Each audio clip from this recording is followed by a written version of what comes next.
Odatda yozgi transfer oynasi doim katta tavakkal, kutilmagan qarorlar va millionlab dollarlar aylanadigan davr bo'ladi. Ammo bu safargi transfer bozori odatdagidan ancha boshqacha tus olishi mumkin. Sababi oddiy. Bizni jahon chempionatidan keyingi eng shov-shuvli transfer oynalaridan biri kutmoqda. Futbol olamida esa mundialdan keyingi yoz hech qachon tinch o'tmagan.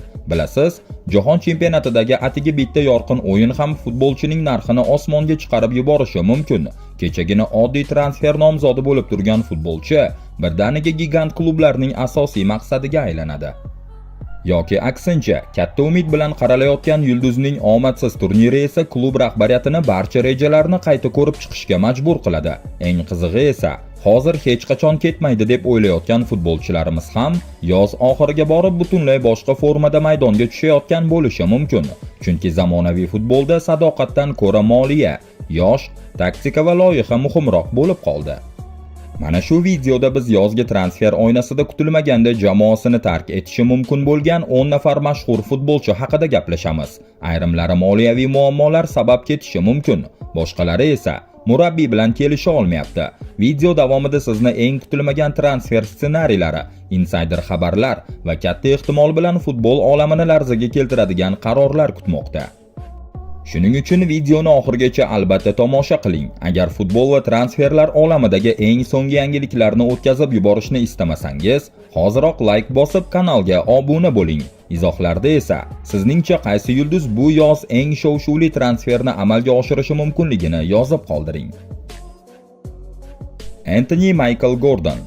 Newcastle muxlislari ro'yxatni aynan shu nom bilan boshlashimni xohlamasliklari aniq, lekin Anthony Gordon yozning eng og'riqli sotuvlaridan biriga aylanishi mumkin. U joriy mavsumda 46 ta o'yinda 17 ta gol va 5 ta assist bilan jamoaning eng xavfli quroliga aylandi. Uning asosiy shousi Yevropa maydonlarida sodir bo'ldi.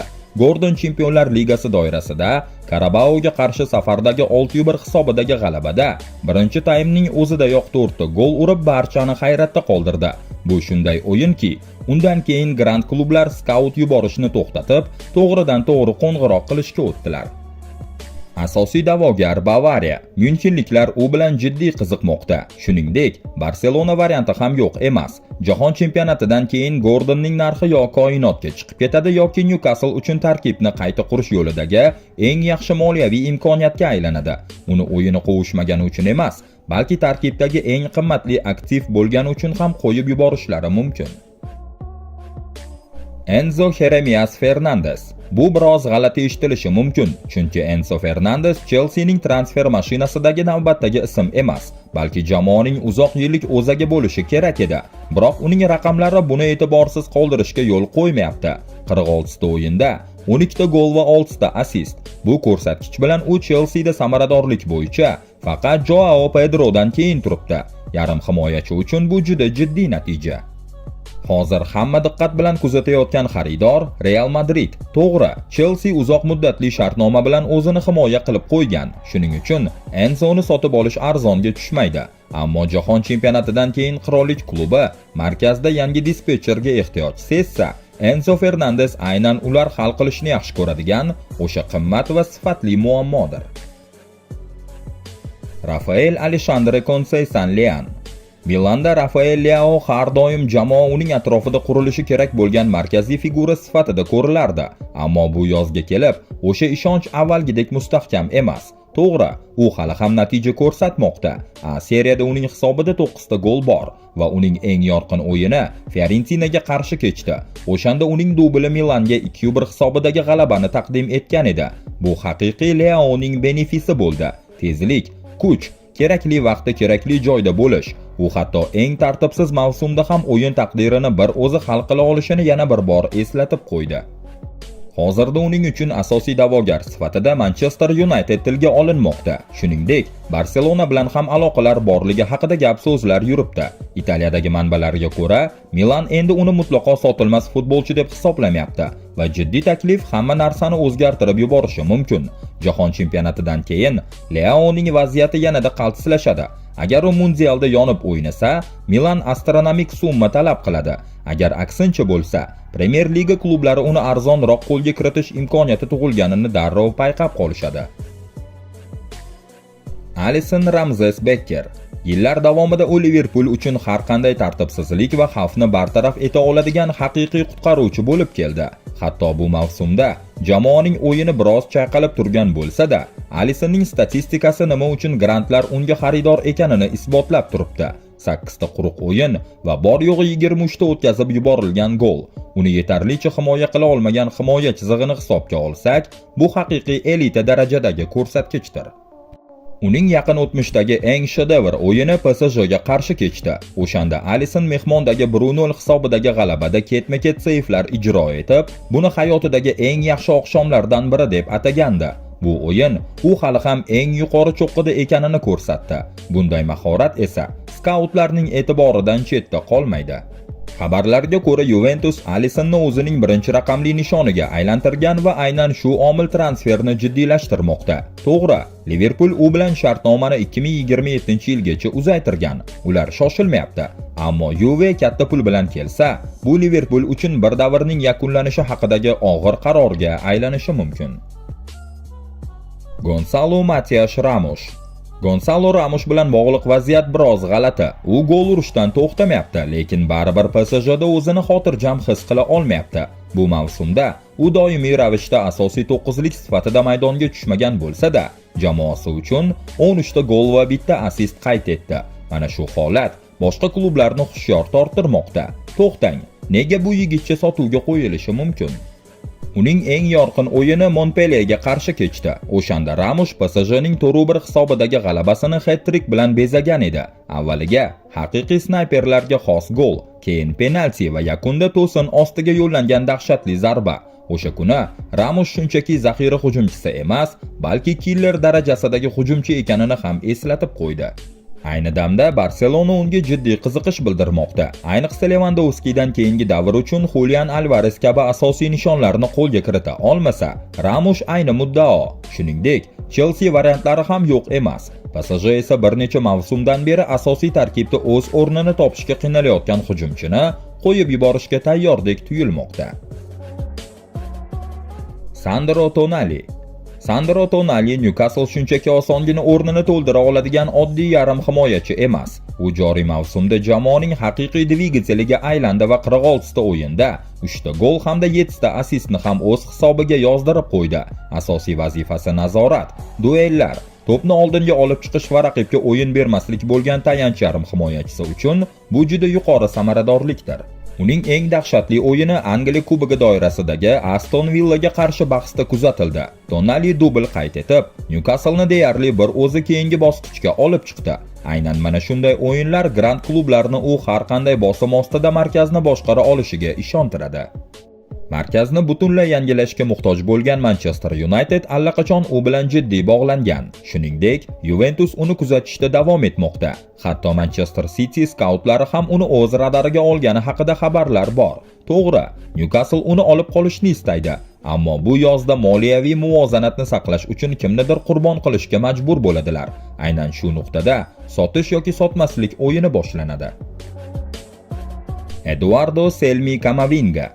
Real Madrid Eduardo Camavingani sotish haqidagi gaplari hali ham qulog'ingizga g'alati eshitilishi mumkin, chunki uning salohiyati juda baland. Lekin muammo ham aynan shunda. Madrid endi unga shunchaki iqtidor deb qaramayapti, balki undan barqarorlik talab qilmoqda. Bu mavsumda u La Ligada 26 ta o'yinda maydonga tushdi, biroq hujumdagi samaradorligi hali ham past. Chempionatda bor yo'g'i 1 ta gol, Chempionlar Ligasida esa 1 ta gol va 1 ta assist. Realdagi klubning asosiy tarkibiga da'vogar bo'lgan va o'zining eng gullagan yoshiga kirayotgan yarim himoyachi uchun bu ko'rsatkichlar bahs-munozaralarga sabab bo'lmoqda. Julian Alvarez. Atletico Julian Alvarezni sotishni aslo xohlamayotgani kundek ravshan. Ammo hujumchi 48 ta o'yinda 20 ta gol urib, 9 ta assist qayd etganidan keyin har qanday grand klubning ishtahasi ochilib ketishi tabiiy. Alvarez shunchaki o'rta miyoni jamoalarga gol uradigan hujumchi emas. U Chempionlar Ligasining yarim finalida Arsenal darvozasini ishg'ol qilib, Atleticoning Yevropadagi eng dahshatli quroliga aylanganini isbotladi. Hozirda uning uchun poygada asosiy da'vogarlar Barselona, Arsenal va PSG. Barsaga Lewandowskining o'rnini bosadigan uzoq muddatli merosxo'r kerak. Arsenal hali ham o'sha killer hujumchini qidirish bilan ovora. PSG esa doimgidek elit toifadagi forvardlarni diqqat bilan kuzatmoqda. To'g'ri, Atletico u uchun aql bovar qilmas summa so'rashi aniq, lekin jahon chempionatidan keyin bunaqa aqldan ozgan narxlar transfer bozorida oddiy holga aylanib qoladi. Carlos Enrique Casemiro. Bu juda g'alati vaziyat. Casemiro aynan yana foydali bo'lib ko'ringan pallada Manchester Unitedni tark etmoqda. Ko'pchilik uni qarib qoldi, kuchi qolmadi deb tanqid qilayotgan bir paytda, u bunga Uniteddagi faoliyatining eng kuchli yakuniy seriyasi bilan javob qaytardi. Tayanch zonasidan turib, 9 ta gol va 2 ta assist. Bu hazil narsa emas. Hozirda ommaviy axborot vositalari uni jamoani cho'qqida turib tark etmoqda deb ta'riflamoqda va gap aynan shunda. U maydonda sudralib qolgani uchun eshik ko'rsatilgan futbolchi bo'lib ketmayapti. Uning ikkinchi yoshligi Michael Carrick qo'l ostida ochildi. United Carrick bilan 14 ta o'yindan 10 tasida g'alaba qozonib, Chempionlar Ligasi hududiga qaytib oldi. Casemiro hatto Carrickni asosiy murabbiy sifatida qolishini qo'llab-quvvatladi. Bu esa xayrlashuvni yanada ta'sirliroq qilmoqda. Unga asosiy da'vogarlar Inter Miami va so'nggi elit toifadagi toshdek mustahkam tayanch yarim himoyachisini qidirayotgan Saudiya klublari. Balki u fikridan qaytib shartnomasini uzaytirar, lekin vaqt uning foydasiga ishlamayapti. Vinicius Jose Paixão Oliveira Junior va Kylian Mbappe Lotten. Bu ro'yxatdagi eng shov-shuvli band. Chunki Real Madrid o'zi hech qachon istamagan qarorni qabul qilishga majbur bo'lishi mumkin. Xo'sh, Vinicius va Mbappe haqiqatdan ham uzoq yillar davomida bitta hujum chizig'ida talashmay, tortishmay o'ynay oladimi? Oxirgi voqealar vaziyatni ancha chigallashtirib yubordi. Vinicius yangi shartnoma imzolashni jahon chempionatidan keyinga qoldirgani aytilmoqda. Uning amaldagi bitimi 2027-yilda tugashini hisobga olsa, Madrid bu masalani shunchaki tashlab qo'ya olmaydi. Lekin gap faqat qog'ozda emas. 2 yil, 3 ta murabbiy va hujumni uyg'unlashtirishga bo'lgan bir necha urinishlardan so'ng muammo yuzaga chiqdi. Har ikki futbolchi ham jamoada birinchi skripka bo'lishni istamoqda. Vini o'zini Mbappe kelguniga qadar Madridni yelkasida ko'tarib yurgan super yulduzdek qadrlanishini xohlaydi. Mbappe esa qirollik klubi yillar davomida ortidan quvgan dunyoviy brend sifatida kelgan. Viniciusning maoshi bo'yicha talablari Mbappenikiga tenglashtirilgani haqidagi xabarlar bu taranglikni yanada oshirdi. Buning ustiga Mbappenining jarohatdan tiklanish paytida Italiyaga qilgan safari muxlislarning keskin noroziligiga sabab bo'ldi.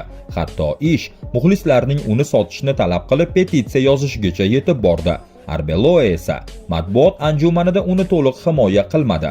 Erkin vaqt bu yaxshi, lekin mas'uliyat, pressing va klub ramzi hamma narsadan ustun deb ta'kidladi. Shu bilan birga Real kiyinish xonasi ijtimoiy tarmoqlarda ochiqchasiga Vinicius tarafdori ekanini ko'rsatmoqda. Xullas, jahon chempionatidan keyin hamma narsa o'zgarib ketishi mumkin. Saudiya Arabistoni klublari Liverpool yoki Manchester United Vinini o'ziga og'dirib ko'rishga urinadi. Mbappeda esa variantlar ko'proq: City, Arsenal, Chelsea yoki Liverpool. Gap kimningdir o'yini pasaygani haqida emas. Gap Perez yangi murabbiy va Madrid kelajagini aynan kimning atrofida qurishni tanlashi haqida ketmoqda. Mana kutilmaganda sotuvga qo'yilishi mumkin bo'lgan 10 nafar yulduz bilan tanishdingiz. Endi asosiy savol: sizning sevimli klubingizga ulardan qaysi biri mos tushgan bo'lardi? Ro'yxatdagilardan kim jamoangiz uchun ideal transfer bo'la oladi? Fikrlaringizni kommentariyada qoldiring. Agar video manzur kelgan bo'lsa, like bosing va futbol olamidagi eng qaynoq yangiliklarni o'tkazib yubormaslik uchun kanalimizga obuna bo'ling. Keyingi videolarda uchrashguncha salomat bo'ling.